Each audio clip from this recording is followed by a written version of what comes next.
রব কাউকে ভালোবাসতে শুরু করলে প্লেটের ভাত কেড়ে নেয়। আমরা কাউকে ভালোবাসলে এসি রুমে রাখি, রব কাউকে ভালোবাসলে ইব্রাহিম নবীর মতো আগুনে ফেলে। আমরা কেউ কাউকে ভালোবাসলে তাকে উন্মুক্ত করে দিই, উন্মুক্ত স্বাধীন করে দিই। রব যখন কাউকে ভালোবাসে ইউসুফ আলাইহিস সালামের মতো বন্দী করে রাখে। আমাদের ভালোবাসা ধরন, রবের ভালোবাসার বহিঃপ্রকাশ এক নয়। এবার আপনি বলবেন এটা কী ধরনের ভালোবাসা হয়? যে ভালোবাসলে কাঁটা দেয়, ভালোবাসলে আগুনে ফেলে, ভালোবাসলে আপনার এসি রুমে না রেখে আগুনের মধ্যে ফেলবে, ভালোবাসলে তাকে বন্দি করে রাখবে, ভালোবাসলে তাকে সারা শরীরের মধ্যে রোগ দিবে। এটা কেমন ধরনের ভালোবাসা? জেনে রাখা ভালো, গরমের মধ্যে এসি রুম সবাই পছন্দ করে। গরমের মধ্যে এসি রুম সবাই পছন্দ করে, ক্ষুধার্ত অবস্থায় খাবার সবাই। আর এই ক্ষেত্রে ভালোবাসার আসল কি নকল বোঝা যায় না। ভালোবাসা তো তখন বোঝা যায় যখন চতুর্দিকে সবকিছু স্বচ্ছতা, ফ্রেশনেস আছে, কোনো জামিলা নাই, হাতে হাত রেখেছে। এটা ভালোবাসা নয়। যখন পকেটে টাকা থাকবে না তারপরও হাত ধরে রাখবে, এটা না ভালোবাসা। তাই তো আমার যুবক ভাইয়েরা বলে বিপদকালে বন্ধুর পরিচয়। এবার আসুন আমরা একটু দুনিয়াবি হিসাব মিলাই। এখানে আসার সময় মোবাইল এনেছেন, টাকা এনেছেন, কত কিছু এনেছেন। যদি কেউ আপনার থেকে সে মোবাইলটা নিয়ে আপনি ঝগড়া করবেন, কারণ কি? এটা আপনার, আপনি এনেছেন, আপনি কিনেছেন। বলেন তো আসার সময় কি এনেছি আমরা? খালি বলেন না। দুনিয়াতে আসার সময় কি এনেছি? একটু জোরে বলেন। আমি সবার মুখে শুনতে চাচ্ছি। এই একটা কথা যদি বুঝতে পারি আমাদের অনেক কিছু ক্লিয়ার হয়ে যাবে। আজকে যেই অনুষ্ঠানে উপস্থিত হওয়া এটার সাথে বড় সম্পৃক্ত বিষয়। আপনি মাহফিলে আসার পরে আপনাকে একজন আইফোন রাখতে দিছে, ভাই একটা একটু রাখো আমি আসতেছি। কিছুক্ষণ পরে এসে সে আইফোনটা আপনার থেকে নিল, আপনার মন খারাপ লাগবে? বলেন, রাগ লাগবে কেন? আপনি মাথায় মনে বসিয়ে রেখেছেন এটা আমার না, সেজন্য আপনার দিতে খারাপ লাগে নাই। আর যেটা আমার নিজের মনে করে নিয়েছেন, ওই 2 টাকা হারাই গেল, টেনশন। একটু জোরে বলি না রে ভাইয়া। আইফোন দিয়ে দিয়েছেন, আপনার এখানেও লাগে নাই, এখানেও লাগে নাই, এটা তো আমার না। আর যে 10 টাকা হারিয়েছে এটা নিয়ে টেনশন কেন? কারণ এটাকে আপনি আমার শব্দটা যোগ লাগিয়েছেন, আমার মনে করেছেন। আওয়াজ দিয়ে বলুন, দুনিয়াতে আসার সময় কি নিয়ে আসলাম? ডান হাত, বলে না ডান হাত, বাম হাত, কাপড় নাই, কাপড়, কাপড় যেহেতু নাই পকেটও, দলিল, ডলার, ফোন। আসার সময় যেহেতু খালি এসেছি, আজকে এতগুলা যা আছে, যার যাই আছে, মনে রাখবেন এগুলো একটাও আপনার আমার নয়, সব রবের দান, আমাদের পাওয়া। মালিক আল্লাহ, ভিখারি আমরা, সবার সবার। তাহলে যা আপনার আছে দিয়েছেন কে? এবার আল্লাহ যদি আপনার চোখ নিয়ে নেয়, মালিক উনি যা মন চায় তা করবে। আর একটু জোরে বলেন না। আপনি যে কাপড়টা কিনেছেন, সাদা কাপড়ে যদি লাল রং লাগান, কেউ কথা বলতে পারে না। আপনি বলেন যে আর বদিন টিয়া দে, আর বাবর টিয়া দে, আই কিনি তুই কা মাতর। এবার বলেন আমাদের দেহকার, আওয়াজ ছোট হলে চলবে না, জোরে বলেন দেহকার। চোখ দিয়েছেন কে? কান দিয়েছেন কে? হাত দিয়েছেন কে? পা দিয়েছেন কে? একটাও আমাদের কিনা নয়, একটাও আমাদের অর্জন নয়। তো বান্দা কারা? বান্দারা বলে আসার সময় কিছু আনিনি, মালিক কেন আমার কাছে কিছু নাই, সব আমার রব আমাকে ভিক্ষা দিয়েছেন। আর ভিক্ষুক কখনো মাথা তুলে কথা বলা উচিত নয়, সর্বদা রবের দরবারে শুকরিয়া করে মাথা ঝুঁকায় রাখাটাই উত্তম। আমাদের হারাই গেলে আমরা টেনশন করি, কিন্তু ইব্রাহিম নবীর হারানোর পর উনি আরো খুশি। পার্থক্য এখানে মনে রাখবেন, সাধারণ বান্দা আর প্রেমিক আশেক বান্দা এক নয়। সাধারণ বান্দা পান থেকে চুন খসলেই টেনশন আর টেনশন। আর ওদিকে ইব্রাহিম নবীকে আগুনের সামনে বেঁধে রাখছে, ফেলবে, সবার চেহারা মলিন ইব্রাহিম নবীর জন্য, কিন্তু ইব্রাহিম নবীর চেহারায় প্রাণ উজ্জ্বল মুস্কি হাসি। আমার মনে হয় আর একটু জোরে বলা যাবে। সামান্য শরীরে একটা যদি ক্ষত হয়, আপনার আমার ব্যথা টেনশনের শেষ নাই, সাধারণ বান্দা। আর ওদিকে আল্লাহর পয়গম্বর আইয়ুব আলাইহিস সালামকে বছরের পর বছর এমন রোগে আল্লাহ দান করেছেন, উনি শুকরিয়ার খুশি। শুধু তাই নয় ভাই, শুনলে অবাক হয়ে যাবার মতো কথা। আমরা অসুস্থ থেকে সুস্থ হওয়াটা চাই, আল্লাহ দাও, আল্লাহ দাও, আল্লাহ দাও। আইয়ুব নবী আল্লাহর নবী, সবাই জানেন নবীরা জবান খুলে বললেই দোয়া কবুল, নবীরা চাইলেই আল্লাহ দান করে। সুবহানাল্লাহ জোরে। নবীরা মুখ ঠোঁট লড়ার আগেই আল্লাহ দান করে। সেই নবী আইয়ুব আলাইহিস সালাম, যার দোয়ায় হাজার মানুষ সুস্থ হয়েছেন, উনি আজকে অসুস্থ। এবার ওনার পরিবার এসে বলে, আপনি তো আল্লাহর নবী, আল্লাহর কাছে বললে তো আল্লাহ দিবে, ফেরাবে না কখনো। তো আপনি যে অসুস্থ কষ্ট পাচ্ছেন, একটু আল্লাহকে বলেন না, আল্লাহ যেন আপনাকে সুস্থ করে দেয়। আইয়ুব নবী, আল্লাহর আশেক নবী, আল্লাহর প্রেমিক বান্দা আইয়ুব আলাইহিস সালাম উত্তর দিচ্ছেন, ও আমার পরিবার, তোমার জন্য কিছু লাগলে বলো, আমি তোমার পক্ষ হয়ে আমার রবের দরবারে দরখাস্ত পেশ করব। সুবহানাল্লাহ। আমার দুশমনেরও যদি কিছু লাগে আমাকে বলতে বলো, আমি সুপারিশ করব তার পক্ষ হয়ে আমার রবের দরবারে। যে গরিব তাকে বলো, দনের ব্যবস্থা আমি আমার আল্লাহর থেকে ফরিয়াদ করে এনে দিব। অসুস্থ যে আছে তাকে বলো, আমাকে এসে বলতে, সুস্থতার জন্য আমার আল্লাহর কাছে আমি ফরিয়াদ করব। সুবহানাল্লাহ। যার সন্তান নাই আমাকে এসে বলুক, আমি তার পক্ষ হয়ে সন্তানের জন্য আল্লাহর কাছে দরখাস্ত করব। ওই পরিবারের মানুষের জন্য, আত্মীয় স্বজনের জন্য, পাড়া প্রতিবেশীর জন্য, এমনকি যে আমাকে মন্দ বলেছে তারও যদি কিছু দরকার হয়, আমি আইয়ুব তার পক্ষ হয়ে রবের দরবারে সুপারিশ করতে রাজি আছি। কিন্তু আমার জন্য আমার রবের কাছে কিচ্ছু চাইতে আমার বড় লজ্জা লাগতেছে, আমার বড় লজ্জা লাগতেছে। পরিবার বলে, এটা আবার কেমন কথা? তখন তিনি বললেন, ও আশেক নবী, আল্লাহু আকবার, আল্লাহর প্রেমিক বান্দা বললেন, আল্লাহ আমাকে সুস্থ রেখেছে কত বছর, লিস্টিটা করো। অসুস্থ রেখেছেন কত বছর, লিস্টিটা করো। আরে যে রব আমাকে এত বছর সুস্থ রেখেছেন, সে রব কি আমাকে কিছুদিন অসুস্থ রাখতে পারে না? আমার সুস্থতাও আমার রবের জন্য, আমার অসুস্থতাও আমার রবের জন্য, আমার আপাত মস্তক সারা দেহ আমার রবের জন্য। মন চাইলে রাখবে, মন চাইলে ধ্বংস করবে, এটা ওনার ব্যাপার। আমি বান্দা হয়ে নাক গলাবো না। আল্লাহ যখন যেভাবে রাখে, আমি আইয়ুব আলহামদুলিল্লাহ বলে সেভাবে খুশি থাকবে। সাধারণ বান্দা আর আশেক বান্দা এক। সাধারণ বান্দা জায়গায় জায়গায় ফেল হয়। সামান্য একটা কিছু হইলে অনেকে দেখবেন রোল নাম্বার 1, আল্লাহ তাকে 3 বছর রাখছে 1, সে কোন রকম 2 হইছে, মরি দেব গিয়ে নামাতে কারে। একটা ক্লাসের রোল নাম্বার 1 হয় কয়জন? ছাত্র আছে 100 জন, বলেন না ভাইয়া? আপনি স্বার্থপরের মতো এটা আপনি নিয়ে রাখতে চাচ্ছেন কেন? অন্যরা পাওয়ার অধিকার নাই? এক ক্লাসের রোল নাম্বার 1 কয়জন? সবসময় আপনিই হবেন, তো বাকি 99 জন কি করবে? মনে রাখবেন, ভাগযোগ করে খেলে বরকত হয়, শান্তিও লাগে। একাই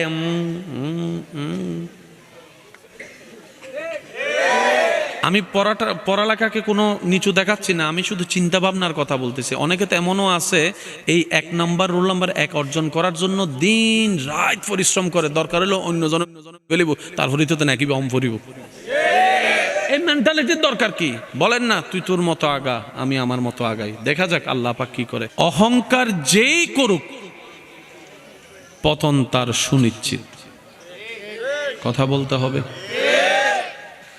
অহংকার যেই করুক, পতন তার সুনিশ্চিত। এখানে আর কোনো দাড়ি কমার দরকার।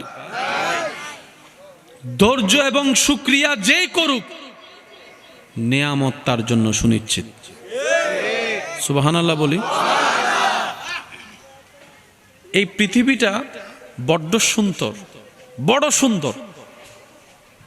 জীবনটা বড় সুন্দর নিয়ামত। প্রত্যেকটা মানুষের জীবন আল্লাহর দেওয়া একটা বড় নিয়ামত, বড় সুন্দর। আমাদের কাছে জীবনটা তো বিতৃষ্ণা লাগে কেন জানেন? 2টা কারণ। 1 নম্বর, আমরা জীবনদাতাকে নারাজ করে জীবনে চলাচল করি, সুখদাতাকে নারাজ করে সুখের সন্ধান করি। আরেকটু জোরে। জীবনদাতাকে নারাজ করে যখন জীবন চলতে থাকি, সুখদাতাকে নারাজ করে যখন সুখের তালাশ করি, তখন হয়ে যায় স্বর্ণ দড়ি হাতে ছাই হয়ে যায়। আর যারা সুখদাতাকে, জীবনদাতাকে সন্তুষ্টি করে চলতে পারে, তাদের উপর সৃষ্টিকর্তা এমন দয়া করেন, তারা মাটি দল্ল শূন্য হয়ে যায়। একটু সুবহানাল্লাহ বলি। আমি আপনাদেরকে বেশিক্ষণ সময় ডিস্টার্ব করব না। মাইকের আওয়াজ যতটুকু যাচ্ছে, মাইকওয়ালা ভাই একটু মাইকের আওয়াজ একটু কমাই দেন। রাতের আওয়াজ তো এমনি অনেকের বড় আওয়াজ বড় হবে, সোয়াব কামাইতে যেন গুনাহ কামাইতে না পারে। আমরা আমাদের আওয়াজে যদি কেউ ঘুমাতে না পারে, সোয়াবের চাইতে গুনাহ হবে, খাজনার চাইতে। আপনারা কি আমার কথা বুঝতেছেন? কবরস্থানে মানুষ আছে, এখানেও মানুষ, কিন্তু কবরস্থানের মানুষের কোনো আওয়াজ, এখানের মানুষের যদি আওয়াজ না থাকে, এটা তো জিন্দা কবরস্থান হয়ে যাবে। যারা যারা জিন্দা আছেন তারা একবার বলি মারহাবা। আমার মনে হয় আশেকের আওয়াজটা আর একটু বড় হবে। আরেকবার বলেন, একটু মনোযোগ দিয়ে শ্রবণ করবেন, কারণ বাঁচবো তো আর বাঁচবো কয়দিন। একটা সময় মানুষের ধারণা ছিল মৃত্যুবরণ করার আগে দাড়িটা তো সাদা হবে, শরীর দুর্বল হবে। আজকে থেকে 30 বছর আগেও মানুষ এই ধারণা করত। হয়তো আপনারা মুরব্বীরা অনেকে আমার সাথে একমত হবেন। আগে একটা ঘরে মানুষ মারা গেলে পুরা এলাকা খবর হয়ে যেত ওই ঘরের মানুষের সকারাত চলতেছে। এক একজন দৌড়ায় আসতো দেখার জন্য। কেউ বা চামচ করে পানি দিতেন, কেউ বা তেলাওয়াতে ব্যস্ত থাকতেন, আশেপাশে বসতেন। এই সুযোগ কিন্তু, এই দৃশ্য কিন্তু এখন দেখা যায় না। এখন সকালবেলা হোন্ডা নিয়ে বের হয়েছে, দুপুরবেলা শোনা যায় তারটা মেডিকেলে পড়ে আছে। এই যে একটা জীবনের বড় চরম পরিবর্তন চলে আসছে।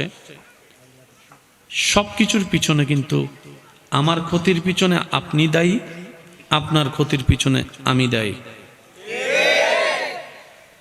এই যে ড্রেন যেটা এখানে আছে, এই ড্রেনে যে ময়লাটা আমরা ফেলছি, বোতল ফেলছি, ড্রেন জ্যাম হয়ে যাচ্ছে। ফেলেছেন আপনি এই জায়গায়, ক্ষতি হচ্ছে আমার ওই জায়গায়। আমি ফেলেছি ওই জায়গায়, ক্ষতি হচ্ছে আপনার এই জায়গায়। আচ্ছা বলেন, চট্টগ্রামের মধ্যে এই যে এদিকে আছে পানি উন্নয়ন বোর্ড, আছে না? আছে না? বর্ষর মধ্যে হাজাতে পানির তলে ডুগি দেখি, এসে কথা বলে না কেন? আছে না নাই? এটা কি একজনের কারণে নাকি আমাদের সবার কারণে? আমরা খাল ভরাট করেছি, নদী ভরাট করেছি, আমরা নালাগুলাকে জ্যাম করে ফেলেছি। যথা উপযুক্ত জায়গায় ময়লায় না ফেলে আমরা নিজের মতো করে ময়লা ফেলছি। এই দায় থেকে কেউ কি আপনি আমি মুক্ত হতে পারবো? আফটার অল কি হলো? আমার কারণে আপনার ক্ষতি, আপনার কারণে আমার ক্ষতি। ঠিক একই ধারাবাহিকতায় সৃষ্টিকর্তা পৃথিবীর জগতে, পৃথিবীর জমিনে সৃষ্টি বেঁচে থাকার জন্য উপযুক্তভাবে যা যা দরকার রব্বুল আলামিন পরিমাণ মোতাবেক তা তা দান করে দিয়েছেন। সুবহানাল্লাহ। আমরা জানি বেঁচে থাকার জন্য অক্সিজেনের দরকার। অক্সিজেনটা আপনার আমার, এই যে এখন বসে আছি, কোনো দমকা হাওয়া কিন্তু লাগতেছে না, কিন্তু বাতাসের মধ্যেই কিন্তু আমরা অক্সিজেনটা পাচ্ছি। আর যদি কোনো কেউ বাসের মধ্যে উঠে, বাস যদি বেশি জোরে চলে, গাড়ি যদি বেশি জোরে চলে, দেখবেন জানলা বন্ধ করে দেয়, নিঃশ্বাস নিতে পারে। কেন?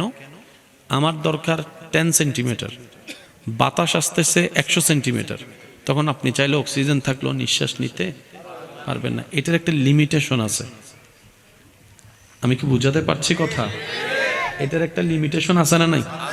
যেমন আল্লাহ তাআলার একটা নাম আছে রহমান, বলি আর রহমান, বলি সবাই। আর একটা নাম হচ্ছে আর রহিম। মনে রাখবেন, রবের রহমত ছাড়া কেউ কিচ্ছু করতে পারবে না। যারা নামাজ পড়ে তারাও খায়, সেটাও রবের রহমত। যারা নামাজ পড়ে না তারাও খায়, সেটাও রবের রহমত। কিন্তু বুঝতে হবে কোন রহমতটা কেমন। আর রহমান রবের এমন রহমত যেটার মধ্যে আল্লাহ তাআলা সব সৃষ্টিকে রেখেছেন, সব সৃষ্টিকে রেখেছেন। সুবহানাল্লাহ। আর আর রহিম এমন একটা রহমত রবের, যেটা আল্লাহ তাআলা সবাইকে দিবে না, শুধু রবের প্রিয় বান্দাদের ভিতর যারা স্পেশাল প্রিয় বান্দা হবে, বান্দাদের ভিতরে আল্লাহ পাক ওই রহিমের রহমতটা তাদের জন্য রেখে দিয়েছেন। সুবহান। রহমান ফিদ দুনিয়া, এই দুনিয়ার মধ্যে আল্লাহ সবাইকে রহমত দিবেন। যেমন ফেরাউনের সম্পত্তিও রবের রহমত। একটু জোরে বলি না রে ভাই। নমরুদের ক্ষমতাও রবের রহমত। আর একটু জোরে বলি, আইয়ুব আলাইহিস ইসলামের শারীরিক অসুস্থতাও রবের রহমত, ইউনুস আলাইহিস ইসলামের মাছার পেটে যাওয়া এটাও রবের রহমত, ইব্রাহিম নবীর আগুনে পড়ে যাওয়াটাও রবের রহমত। সবকিছু রবের রহমত দিয়ে ঘেরা। আমরা রহমত মানি মনে করি কি জানেন? একটু একটু মনোযোগ, নীরবতা। রহমত মানি ভালোবাসা। রব যদি কাউকে ভালোবাসে, আমরা যেরকম ভালোবাসলে কাঁটা ফেলে ফুল দিই, রব ভালোবাসলে ফুল ছিনায় কাঁটা দে। সুবহানাল্লাহ বলতে হবে। ঠিক বললে সওয়াব পাবেন কিনা আমার জানা নেই, কিন্তু সুবহানাল্লাহ বললে অগণিত সওয়াব। আমরা কেউ কাউকে ভালোবাসলে কাঁটা ফেলে ফুল দিই, আর রব যখন কারো কল্যাণ চাই, কাউকে ভালোবাসতে চান কিংবা কাউকে ভালোবাসে, তখন আল্লাহ তাআলা ফুলটা সরায়ে কাঁটা দেয়। আমরা ভালোবাসলে পেট ভরে খাওয়ায়, রব কাউকে ভালোবাসতে শুরু করলে প্লেটের ভাত কেড়ে নেয়। কত ভালো লাগে আমার, আরো ভালো লাগে নবীর সালাম, নবীর দরুদ সালাম, নবীর আল্লাহুম্মা সাইয়্যিদিনা মুহাম্মাদিন, আল্লাহুম্মা সাল্লি আলা সাইয়্যিদিনা মুহাম্মাদিন। উচ্চ আওয়াজ একবার বলি মারহাবা। মনে থাকবে কথাগুলা? যদি দেখেন বিপদ বেড়ে গেছে, বুঝবেন আল্লাহ তাআলা আপনাকে কল্যাণ দিতে চাচ্ছেন। না সুবহানাল্লাহ এটা হইউননি, গরজে হইউন, এজন্য হদ দছ মন খুলে বলেন না সুবহানাল্লাহ। এবার আসুন,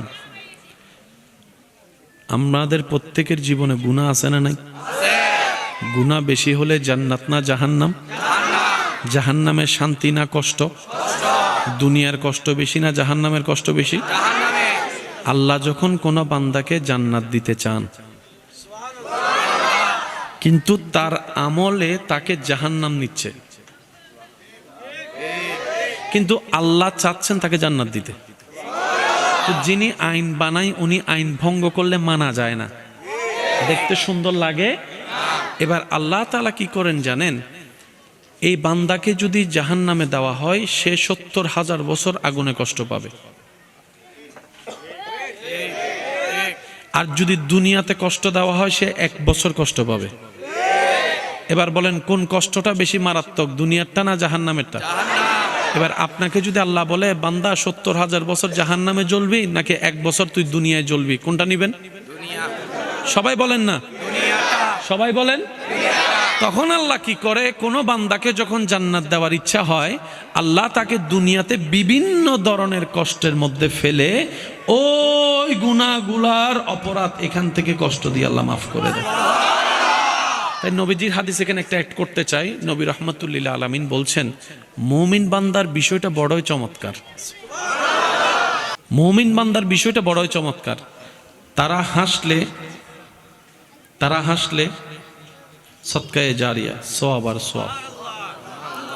তারা কান্না করলে রব করে দেয় গুনাহ মাফ।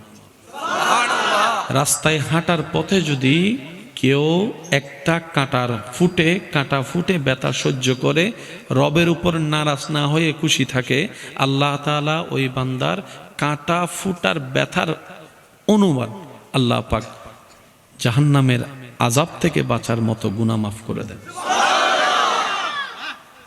এবার বলেন, এই কথাটা বললে এখন আপনারা মিল খুঁজে পেয়ে যাবেন। আমাদের সবাই একটা কথা বলে, আল্লাহ যখন যা করে, যদি কষ্ট না হয় একটু রিপ্লে দেন, আল্লাহ যখন যা করে আসলেই আল্লাহ যা করে ভালোর জন্য করে। এই যে কথাটা একদম মাথায় মনে বসায় রাখবেন। আপনি বলছেন ও আমার স্বামী হলো কেন, এরকম জামাই কেমনে পাইলাম? আপনার মনের ধারণা এতগুলা মেয়ে থাকতে এ আমার বউ হলো কেন? কখনো ভাবছেন আপনার বাড়ি কোথায়, ওনার বাড়ি কোথায়, কেমনে কি? তো মুরব্বীরা বলে জোড়া তো আল্লাহ লিখে রেখেছেন। আমাদের দায়িত্বটা কি? আমাদের দায়িত্ব হচ্ছে আল্লাহ যাকে যেটা খুশি হয়ে দিয়েছেন সেটা নিয়ে নিয়ামতের শুকরিয়া করা। আপনি যদি নিয়ামতের শুকরিয়া করতে থাকেন, আপনার খারাপ স্বামীটা, আপনার খারাপ বউটাও দেখবেন যে একদিন ভালোর মতো ভালো হয়ে গিয়েছে। সুবহানাল্লাহ। রব কাউকে ভালোবাসতে শুরু করলে প্লেটের ভাত কেড়ে নেয়। আমরা কাউকে ভালোবাসলে এসি রুমে রাখি, রব কাউকে ভালোবাসলে ইব্রাহিম নবীর মতো আগুনে ফেলে। আমরা কেউ কাউকে ভালোবাসলে তাকে উন্মুক্ত করে দিই, উন্মুক্ত স্বাধীন করে দিই। রব যখন কাউকে ভালোবাসে ইউসুফ আলাইহিস সালামের মতো বন্দী করে রাখে। আমাদের ভালোবাসা ধরন, রবের ভালোবাসার বহিঃপ্রকাশ এক নয়। এবার আপনি বলবেন এটা কী ধরনের ভালোবাসা হয়? যে ভালোবাসলে কাঁটা দেয়, ভালোবাসলে আগুনে ফেলে, ভালোবাসলে আপনার এসি রুমে না রেখে আগুনের মধ্যে ফেলবে, ভালোবাসলে তাকে বন্দি করে রাখবে, ভালোবাসলে তাকে সারা শরীরের মধ্যে রোগ দিবে। এটা কেমন ধরনের ভালোবাসা? জেনে রাখা ভালো, গরমের মধ্যে এসি রুম সবাই পছন্দ করে। গরমের মধ্যে এসি রুম সবাই পছন্দ করে, ক্ষুধার্ত অবস্থায় খাবার সবাই। আর এই ক্ষেত্রে ভালোবাসার আসল কি নকল বোঝা যায় না। ভালোবাসা তো তখন বোঝা যায় যখন চতুর্দিকে সবকিছু স্বচ্ছতা, ফ্রেশনেস আছে, কোনো জামিলা নাই, হাতে হাত রেখেছে, এটা ভালোবাসা নয়। যখন পকেটে টাকা থাকবে না তারপরে হাত ধরে রাখবে, এটা না ভালোবাসা। তাই তো আমার যুবক ভাইয়েরা বলে বিপদকালে বন্ধুর পরিচয়। এবার আসুন আমরা একটু দুনিয়াবি হিসাব মিলাই। এখানে আসার সময় মোবাইল এনেছেন, টাকা এনেছেন, কত কিছু এনেছেন। যদি কেউ আপনার থেকে সে মোবাইলটা নিয়ে আপনি ঝগড়া করবেন, কারণ কি? এটা আপনার, আপনি এনেছেন, আপনি কিনেছেন। বলেন তো আসার সময় কি এনেছি আমরা? খালি বলেন না। দুনিয়াতে আসার সময় কি এনেছি? একটু জোরে বলেন। আমি সবার মুখে শুনতে চাচ্ছি। এই একটা কথা যদি বুঝতে পারি আমাদের অনেক কিছু ক্লিয়ার হয়ে যাবে। আজকে যেই অনুষ্ঠানে উপস্থিত হওয়া এটার সাথে বড় সম্পৃক্ত বিষয়। আপনি মাহফিলে আসার পরে আপনাকে একজন আইফোন রাখতে দিছে, ভাই একটা একটু রাখো আমি আসতেছি। কিছুক্ষণ পরে এসে সে আইফোনটা আপনার থেকে নিল, আপনার মন খারাপ লাগবে? বলেন, রাগ লাগবে কেন? আপনি মাথায় মনে বসিয়ে রেখেছেন এটা আমার না, সেজন্য আপনার দিতে খারাপ লাগে নাই। আর যেটা আমার নিজের মনে করে নিয়েছেন, ওই 2 টাকা হারাই গেল, টেনশন। একটু জোরে বলি না রে ভাইয়া। আইফোন দিয়ে দিয়েছেন, আপনার এখানেও লাগে নাই, এখানেও লাগে নাই, এটা তো আমার না। আর যে 10 টাকা হারিয়েছে এটা নিয়ে টেনশন কেন? কারণ এটাকে আপনি আমার শব্দটা যোগ লাগিয়েছেন, আমার মনে করেছেন। আওয়াজ দিয়ে বলুন, দুনিয়াতে আসার সময় কি নিয়ে আসলাম? ডান হাত, বলে না ডান হাত, বাম হাত, কাপড় নাই, কাপড়, কাপড় যেহেতু নাই পকেটও, দলিল, ডলার, ফোন। আসার সময় যেহেতু খালি এসেছি, আজকে এতগুলা যা আছে, যার যাই আছে, মনে রাখবেন এগুলো একটাও আপনার আমার নয়, সব রবের দান, আমাদের পাওয়া। মালিক আল্লাহ, ভিখারি আমরা,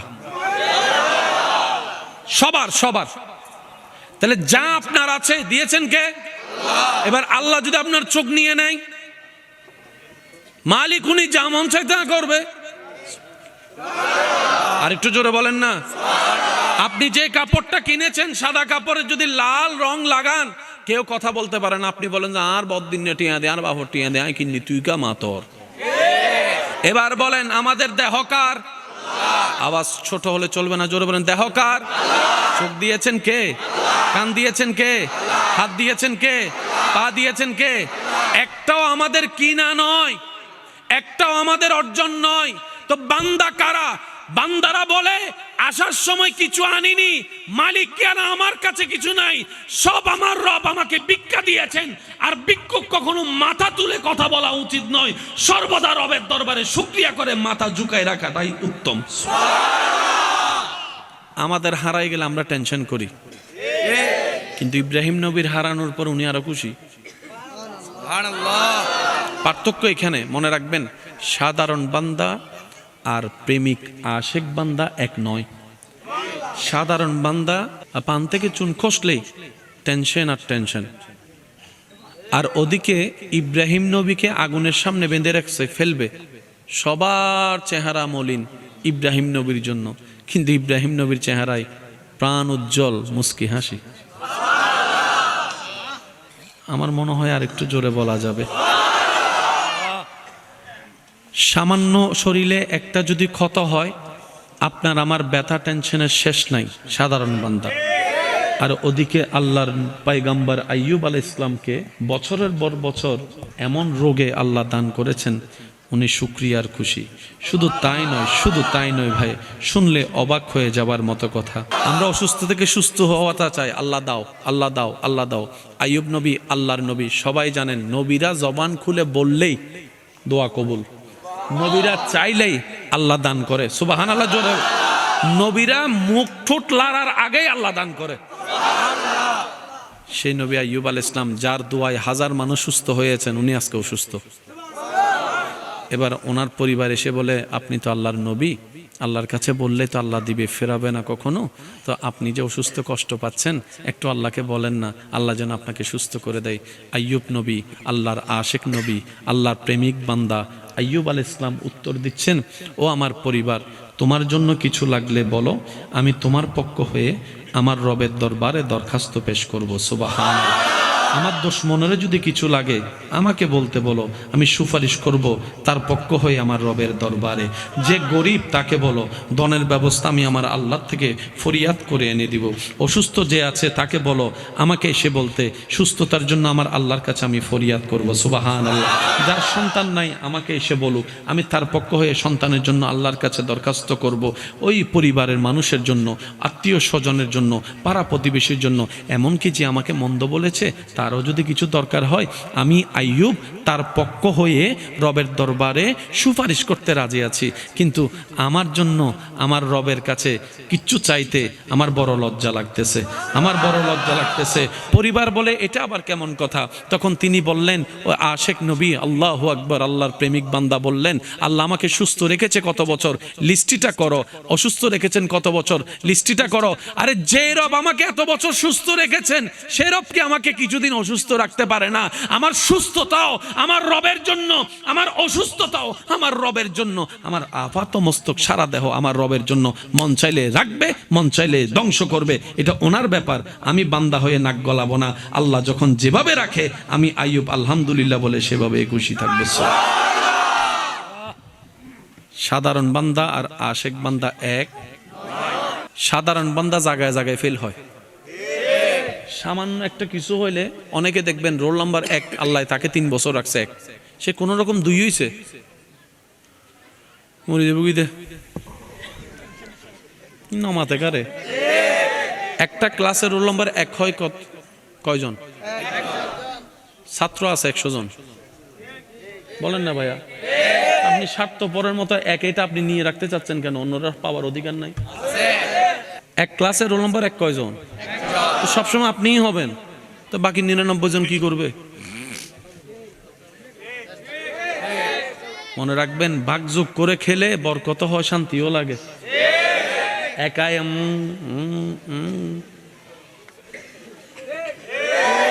আমি পড়ালেখাকে কোনো নিচু দেখাচ্ছি না, আমি শুধু চিন্তা ভাবনার কথা বলতেছি। অনেকে তো এমনও আছে, এই 1 নাম্বার রোল নাম্বার 1 অর্জন করার জন্য দিন রাত পরিশ্রম করে, দরকার হলো অন্যজন বলিব, তারপরে তো নাকি অম পড়িব। এই মেন্টালিটির দরকার কি? বলেন না, তুই তোর মতো আগা, আমি আমার মতো আগাই, দেখা যাক আল্লাহ পাক কি করে। অহংকার যেই করুক, পতন তার সুনিশ্চিত। কথা বলতে হবে।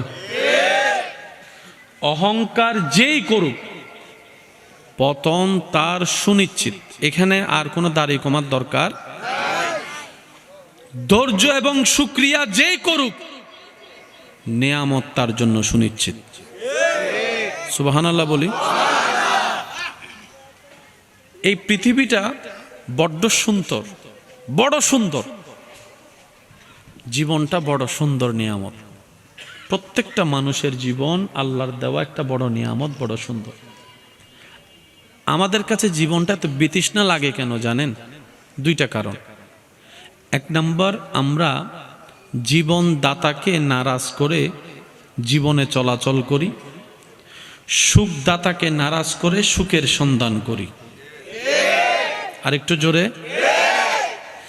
জীবনদাতাকে নারাজ করে যখন জীবন চলতে থাকি, সুখদাতাকে নারাজ করে যখন সুখের তালাশ করি, তখন হয়ে যায় স্বর্ণ দড়ি হাতে ছাই হয়ে যায়। আর যারা সুখদাতাকে জীবনদাতাকে সন্তুষ্টি করে চলতে পারে, তাদের উপর সৃষ্টিকর্তা এমন দয়া করেন, তারা মাটি দড়ল স্বর্ণ হয়ে যায়। একটু সুবহানাল্লাহ বলি। আমি আপনাদেরকে বেশিক্ষণ সময় ডিস্টার্ব করব না। মাইকের আওয়াজ যতটুকু যাচ্ছে, মাইকওয়ালা ভাই একটু মাইকের আওয়াজ একটু কমাই দেন। রাতের আওয়াজ তো এমনি অনেকের বড় আওয়াজ বড় হবে, সোয়াব কামাইতে যেন গুনাহ কামাইতে না পারে। আমরা আমাদের আওয়াজে যদি গিয়ে ঘুমাতে না পারে, সোয়াবের চাইতে গুনাহ হবে, খাজনার চাইতে। আপনারা কি আমার কথা বুঝতেছেন? কবরস্থানে মানুষ আছে, এখানেও মানুষ, কিন্তু কবরস্থানের মানুষের কোনো আওয়াজ, এখানের মানুষের যদি আওয়াজ না থাকে, এটা তো জিন্দা কবরস্থান হয়ে যাবে। যারা যারা জিন্দা আছেন তারা একবার বলি মারহাবা। আমার মনে হয় আশেকের আওয়াজটা আর একটু বড় হবে। আরেকবার বলেন। একটু মনোযোগ দিয়ে শ্রবণ করবেন, কারণ বাঁচবো তো আর বাঁচবো কয়দিন। একটা সময় মানুষের ধারণা ছিল মৃত্যুবরণ করার আগে দাড়িটা তো সাদা হবে, শরীর দুর্বল হবে। আজকে থেকে 30 বছর আগেও মানুষ এই ধারণা করত। হয়তো আপনারা মুরব্বীরা অনেকে আমার সাথে একমত হবেন। আগে একটা ঘরে মানুষ মারা গেলে পুরা এলাকা খবর হয়ে যেত ওই ঘরের মানুষের সকারাত চলতেছে। এক একজন দৌড়ায় আসতো দেখার জন্য। কেউ বা চামচ করে পানি দিতেন, কেউ বা তেলাওয়াতে ব্যস্ত থাকতেন, আশেপাশে বসতেন। এই সুযোগ কিন্তু, এই দৃশ্য কিন্তু এখন দেখা যায় না। এখন সকালবেলা হোন্ডা নিয়ে বের হয়েছে, দুপুরবেলা শোনা যায় তারটা মেডিকেলে পড়ে আছে। এই যে একটা জীবনের বড় চরম পরিবর্তন চলে আসছে। সবকিছুর পিছনে কিন্তু আমার ক্ষতির পিছনে আপনি দায়ী, আপনার ক্ষতির পিছনে আমি দায়ী। এই যে ড্রেন যেটা এখানে আছে, এই ড্রেনে যে ময়লাটা আমরা ফেলছি, বোতল ফেলছি, ড্রেন জ্যাম হয়ে যাচ্ছে। ফেলেছেন আপনি এই জায়গায়, ক্ষতি হচ্ছে আমার ওই জায়গায়। আমি ফেলেছি ওই জায়গায়, ক্ষতি হচ্ছে আপনার এই জায়গায়। আচ্ছা বলেন, চট্টগ্রামের মধ্যে এই যে এদিকে আছে পানি উন্নয়ন বোর্ড, আছে না? আছে না? বর্ষর মধ্যে হাজাতে পানির তলে ডুগি দেখি, এসে কথা বলে না কেন? আছে না নাই? এটা কি একজনের কারণে নাকি আমাদের সবার কারণে? আমরা খাল ভরাট করেছি, নদী ভরাট করেছি, আমরা নালাগুলাকে জ্যাম করে ফেলেছি। যথা উপযুক্ত জায়গায় ময়লায় না ফেলে আমরা নিজের মতো করে ময়লা ফেলছি। এই দায় থেকে কেউ কি আপনি আমি মুক্ত হতে পারবো? আফটার অল কি হলো? আমার কারণে আপনার ক্ষতি, আপনার কারণে আমার ক্ষতি। ঠিক একই ধারাবাহিকতায় সৃষ্টিকর্তা পৃথিবীর জগতে, পৃথিবীর জমিনে সৃষ্টি বেঁচে থাকার জন্য উপযুক্তভাবে যা যা দরকার রব্বুল আলামিন পরিমাণ মোতাবেক তা তা দান করে দিয়েছেন। সুবহানাল্লাহ। আমরা জানি বেঁচে থাকার জন্য অক্সিজেনের দরকার। অক্সিজেনটা আপনার আমার, এই যে এখন বসে আছি, কোনো দমকা হাওয়া কিন্তু লাগতেছে না, কিন্তু বাতাসের মধ্যেই কিন্তু আমরা অক্সিজেনটা পাচ্ছি। আর যদি কোনো কেউ বাসের মধ্যে উঠে, বাস যদি বেশি জোরে চলে, গাড়ি যদি বেশি জোরে চলে, দেখবেন জানলা বন্ধ করে দেয়, নিঃশ্বাস নিতে পারে। কেন? আমার দরকার 10 সেন্টিমিটার, বাতাস আসতেছে 100 সেন্টিমিটার, তখন আপনি চাইলে অক্সিজেন থাকলেও নিঃশ্বাস নিতে পারবেন না। এটার একটা লিমিটেশন আছে। আমি কি বুঝাতে পারছি কথা? এটার একটা লিমিটেশন আছে না নাই? যেমন আল্লাহ তাআলার একটা নাম আছে রহমান, বলি আর রহমান, বলি সবাই। আর একটা নাম হচ্ছে আর রহিম। মনে রাখবেন, রবের রহমত ছাড়া কেউ কিচ্ছু করতে পারবে না। যারা নামাজ পড়ে তারাও খায়, সেটাও রবের রহমত। যারা নামাজ পড়ে না তারাও খায়, সেটাও রবের রহমত। কিন্তু বুঝতে হবে কোন রহমতটা কেমন। আর রহমান রবের এমন রহমত যেটার মধ্যে আল্লাহ তাআলা সব সৃষ্টিকে রেখেছেন, সব সৃষ্টিকে রেখেছেন। সুবহানাল্লাহ। আর আর রহিম এমন একটা রহমত রবের যেটা আল্লাহ তাআলা সবাইকে দিবে না, শুধু রবের প্রিয় বান্দাদের ভিতর যারা স্পেশাল প্রিয় বান্দা হবে, বান্দাদের ভিতরে আল্লাহ পাক ওই রহিমের রহমতটা তাদের জন্য রেখে দিয়েছেন। সুবহান রহমান ফিদ দুনিয়া, এই দুনিয়ার মধ্যে আল্লাহ সবাইকে রহমত দিবেন। যেমন ফেরাউনের সম্পত্তিও রবের রহমত। একটু জোরে বলি না রে ভাই। নমরুদের ক্ষমতাও রবের রহমত। আর একটু জোরে বলি। আইয়ুব আলাইহিস ইসলামের শারীরিক অসুস্থতাও রবের রহমত। ইউনুস আলাইহিস ইসলামের মাছার পেটে যাওয়া এটাও রবের রহমত। ইব্রাহিম নবীর আগুনে পড়ে যাওয়াটাও রবের রহমত। সবকিছু রবের রহমত দিয়ে ঘেরা। আমরা রহমত মানি মনে করি কি জানেন? একটু মনোযোগ, নীরবতা। রহমত মানি ভালোবাসা। রব যদি কাউকে ভালোবাসে, আমরা যেরকম ভালোবাসলে কাঁটা ফেলে ফুল দিই, রব ভালোবাসলে ফুল ছিনায় কাঁটা দে। সুবহানাল্লাহ বলতে হবে। ঠিক বললে সওয়াব পাবেন কিনা আমার জানা নেই, কিন্তু সুবহানাল্লাহ বললে অগণিত সওয়াব। আমরা কেউ কাউকে ভালোবাসলে কাঁটা ফেলে ফুল দিই, আর রব যখন কারো কল্যাণ চাই, কাউকে ভালোবাসতে চান কিংবা কাউকে ভালোবাসে, তখন আল্লাহ তাআলা ফুলটা সরায়ে কাঁটা দেয়। আমরা ভালোবাসলে পেট ভরে খাওয়ায়, রব কাউকে ভালোবাসতে শুরু করলে প্লেটের ভাত কেড়ে নেয়। কত ভালো লাগে আমার, আরো ভালো লাগে নবীর সালাম, নবীর দরুদ সালাম, নবীর আল্লাহুম্মা সাইয়্যিদিনা মুহাম্মাদিন, আল্লাহুম্মা সাল্লি আলা সাইয়্যিদিনা মুহাম্মাদিন। উচ্চ আওয়াজ একবার বলি মারহাবা। মনে থাকবে কথাগুলা?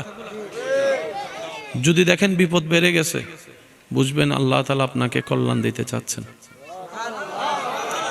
না সুবহানাল্লাহ এটা হইউননি, গরজে হইউন, এজন্য হদ দছ মন খুলে বলেন না সুবহানাল্লাহ। এবার আসুন, আমাদের প্রত্যেকের জীবনে গুনাহ আছে না নাই? গুনাহ বেশি হলে জান্নাত না জাহান্নাম? জাহান্নামের শান্তি না কষ্ট? দুনিয়ার কষ্ট বেশি না জাহান্নামের কষ্ট বেশি? আল্লাহ যখন কোন বান্দাকে জান্নাত দিতে চান, কিন্তু তার আমলে তাকে জাহান্নাম নিচ্ছে, কিন্তু আল্লাহ চাচ্ছেন তাকে জান্নাত দিতে। তো যিনি আইন বানায় উনি আইন ভঙ্গ করলে মানা যায় না, দেখতে সুন্দর লাগে। এবার আল্লাহ তাআলা কি করেন জানেন? এই বান্দাকে যদি জাহান্নামে দেওয়া হয়, সে ৭০,০০০ বছর আগুনে কষ্ট পাবে। আর যদি দুনিয়াতে কষ্ট দেওয়া হয়, সে ১ বছর কষ্ট পাবে। এবার বলেন কোন কষ্টটা বেশি মারাত্মক, দুনিয়ারটা না জাহান্নামেরটা? এবার আপনাকে যদি আল্লাহ বলে বান্দা ৭০,০০০ বছর জাহান্নামে জ্বলবি নাকি ১ বছর তুই দুনিয়ায় জ্বলবি, কোনটা নিবেন? সবাই বলেন না, সবাই বলেন। তখন আল্লাহ কি করে? কোন বান্দাকে যখন জান্নাত দেওয়ার ইচ্ছা হয়, আল্লাহ তাকে দুনিয়াতে বিভিন্ন ধরনের কষ্টের মধ্যে ফেলে ওই গুনাহগুলার অপরাধ এখান থেকে কষ্ট দিয়ে আল্লাহ মাফ করে দেয়। তাই নবীজির হাদিস এখানে একটা অ্যাড করতে চাই। নবী রাহমাতুল্লিল আলামিন বলছেন, মুমিন বান্দার বিষয়টা বড়ই চমৎকার। মুমিন বান্দার বিষয়টা বড়ই চমৎকার। তারা হাসলে সদকায়ে জারিয়া, সওয়াব আর সওয়াব। তারা কান্না করলে রব করে দেয় গুনাহ মাফ। রাস্তায় হাঁটার পথে যদি কেউ একটা কাঁটা ফুটে ব্যথা সহ্য করে রবের উপর নারাজ না হয়ে খুশি থাকে, আল্লাহ তাআলা ওই বান্দার কাঁটা ফুটার ব্যথার অনুমান আল্লাহ পাক জাহান্নামের আযাব থেকে বাঁচার মতো গুনাহ মাফ করে দেন। এবার বলেন এই কথাটা বললে এখন আপনারা মিল খুঁজে পেয়ে যাবেন। আমাদের সবাই একটা কথা বলে, আল্লাহ যখন যা করে, যদি কষ্ট না হয় একটু রিপ্লে দেন, আল্লাহ যখন যা করে আসলেই আল্লাহ যা করে ভালোর জন্য করে। এই যে কথাটা একদম মাথায় মনে বসায় রাখবেন। আপনি বলছেন ও আমার স্বামী হলো কেন, এরকম জামাই কেমনে পাইলাম, আপনার মনের ধারণা এতগুলা মেয়ে থাকতে এ আমার বউ হলো কেন।